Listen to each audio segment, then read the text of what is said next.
The banks, they're kind of boring. While they may not excite many investors, those boring banks also mean stability. Not so volatile, holding up extremely well despite kind of the market turbulence we've been seeing. The more exciting tech companies with all of the buzz have fallen as much as 20 to 30% this year.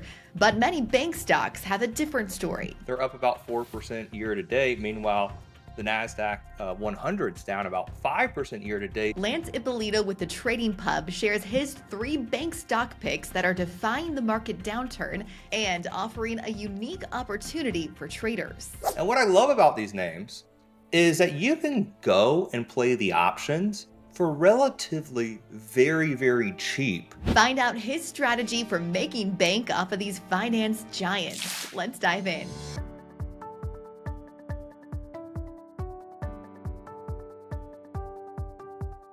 Lance, so glad to have you on the channel today. Thanks for taking the time to talk to us. Of course, I'm so happy to be here. Let's get started right away with just the banking sector itself. What's been going on in this sector kind of compared to the rest of the market? Yeah, so the banks have actually been holding up extremely well compared to, let's say, like the NASDAQ 100, where you have Nvidia, Microsoft, Apple, Amazon, that quite frankly, those stocks have been, very difficult and taken a pretty big hit with so much uncertainty in the markets. But I would say the banks are a sector that institutions trade. Retail traders, like myself and probably most of the people watching, we like to focus on what's next for Nvidia or what's happening in AMD because, they're all over television. They're very popular. They're cool companies, making chips, robotics. But the banks, they're kind of boring. The boring banks, as I call them. But they're really holding up pretty well in this market. And I say the banks lead the way in terms of the market because that's institutional money. And right now, if you look at the banks, they're up about 4% year to date. Meanwhile, the NASDAQ 100 is down about 5% year to date. So, we can have debates, bear markets, correction, all that stuff, what's going to happen. But so far, the banks are saying, hey, time is, not much fear, so to speak, in the market compared to, NASDAQ, the tech heavy stocks.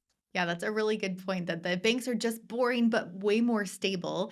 And I think to spice up banks a little bit, even they are kind of getting into the tech sector a little bit. There's so many new AI advancements in the banking sector and more changes in making these companies more digital. So if you do like the changes, there is some of that happening even in banking, right?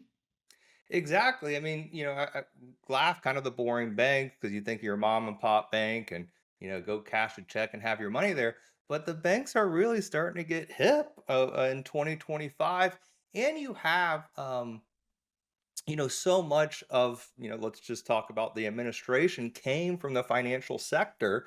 And then you have, some of the guys from the All In podcast getting in there, and banks are getting into crypto and digital assets and everything. So they're really starting to get more advanced out there than just, your typical mom and pop bank out there. Well, you have a list we want to get to right away today of 3 bank stocks set to have a really good year in 2025. Let's start with your first pick.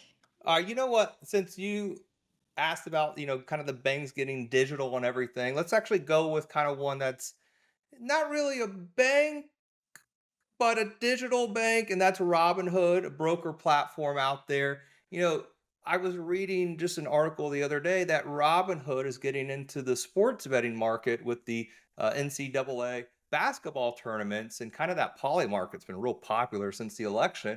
And I'm thinking, man, Robinhood, you don't really think of it as like a traditional bank, like you drive to go and get money out, but bank broker, we'll call it. But it's really starting to evolve. They have Robinhood Legend where you can go for trading, investing, and even now your 401k, and they're giving you, bonuses and stuff like that. You could do crypto on it. You could trade stocks. You could trade options. Very, very diverse in terms of digital bank and digital assets, but also really giving you cheap commissions if you want to trade, invest, and a wide range of options. It's no longer just a phone app that people were thinking of years ago. It's really become kind of a big financial institution. An institution many of our viewers are very familiar with. A lot of retail traders are in this app every day and maybe are tending to want to invest in it because they see how useful it is. And I love that you included this on a list of bank picks because so much of banking is going to these more digital companies. We recently did a video on SoFi as well, another very popular digital bank out there. Let's talk about the entry points for these kind of newer banks like Robinhood. It is a lower cost of entry than the long-standing institutions too. Exactly. They're relatively new. Let's be honest. They're not your traditional, and you do have that big hurdle of getting users and getting popular. But once you do, really you can expand. And we've seen Robinhood, as long as they can really get through some of that legal, hurdles and stuff that so many of the banks have had struggles with. I mean, it's a household name, and the stock, it's down about 30-40% off its recent high. But even though it's a bank, it's kind of like a momentum stock nowadays as well. So I would not be shocked if you start seeing Robinhood maybe end of the year, early 2026, at around 75 to maybe even 100 a share. And I know it sounds crazy from a prediction point of view, but these new digital banks or broker platforms or kind of the new wave, we'll call it the modern kind of banks. I mean, they're really starting to see some institutional money, and it's no longer just that. Oh, what is that? Oh, that person's on Robinhood with their broker account. Like, even I have a Robinhood account nowadays. We'll move on to your second pick. The rest of your picks are more into the traditional banking institution, but even those traditional picks have some exciting new advancements going on. They do, and the rest of my picks are kind of household names in the sector: J.P. Morgan, Goldman Sachs, which I think we all know, and very popular big banks out there. But what I do like about, especially Goldman Sachs, I call it a big boy stock. It's 550 something dollars out there. They're just not bank lending money out. They're getting involved, private equity. Heck, they're getting involved in like sports teams. I even hear now.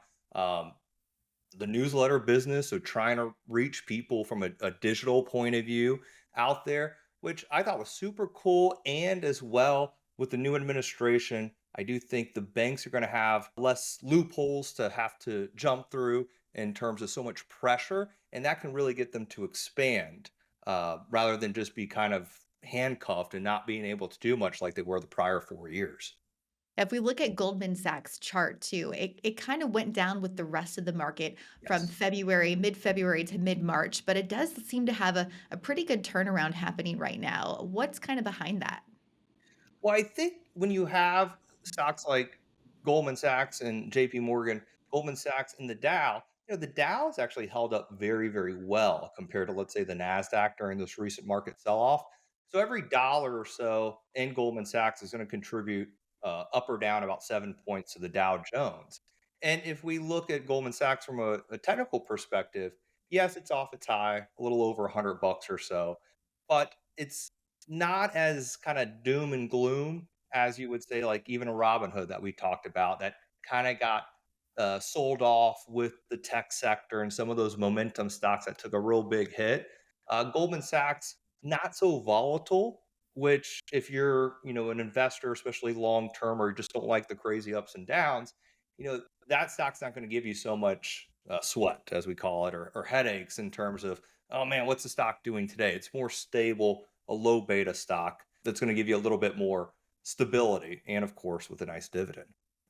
Yeah, and a lot of our viewers love those dividend stocks as well.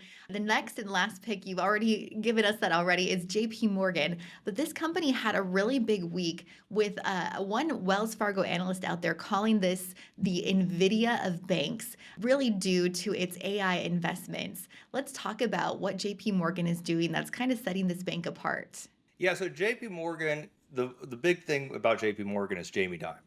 And he is out there, he's very vocal about, the way he runs his business, but he's very open-minded, like you said, with the AI, with the youth, with the new technology. He's not one of these kind of old guys who are, closed off and, well, it's the way it's done, the way we've done it. We're going to continue doing it this way. He's very open-minded and he's very out there. He knows what's going on what people were saying, what's going on in the world out there. I mean, there was even rumors that JP Morgan's Jamie Dimon might even run for president upcoming. So when you have someone who has his hands out there, his hands or his feet on the ground, as we'll say, has his hands in so many different pockets, from technology, like you said, with AI, to talking with people into Washington, who also talking to other big financial institutions out there. I think that's very hard to ignore, and as an investor, not like, because you want someone who's very open-minded out there and is well aware of what's going on, not only within his company,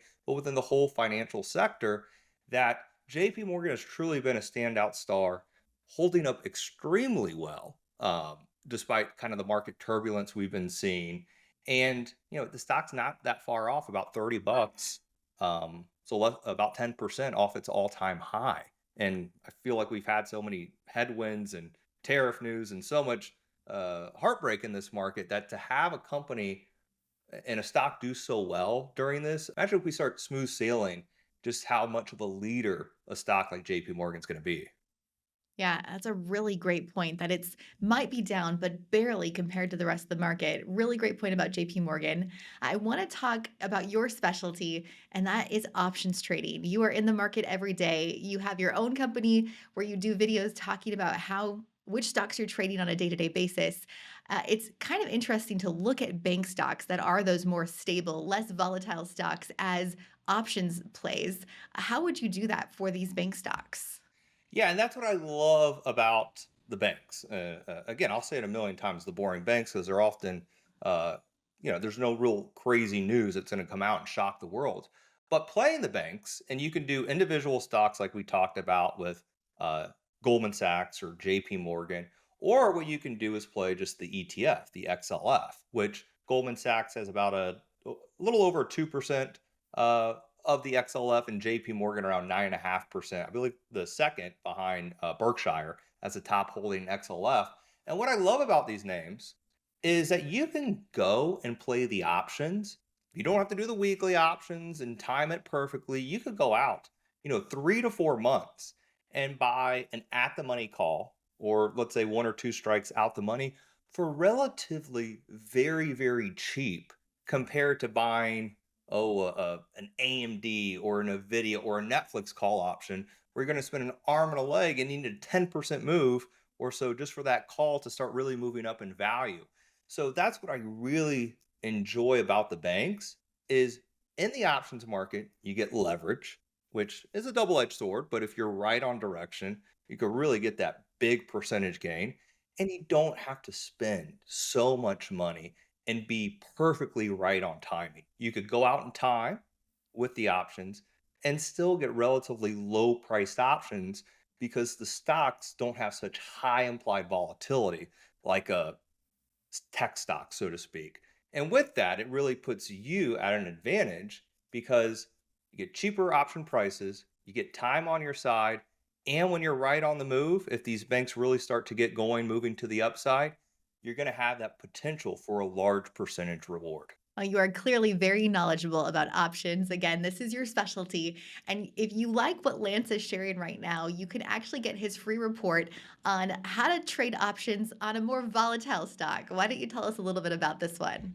Yeah, so Tesla is actually the highest volume in the options market single stock. So, which is crazy because it trades over millions of option contracts a day. And I call Tesla the king of momentum stocks, because it is.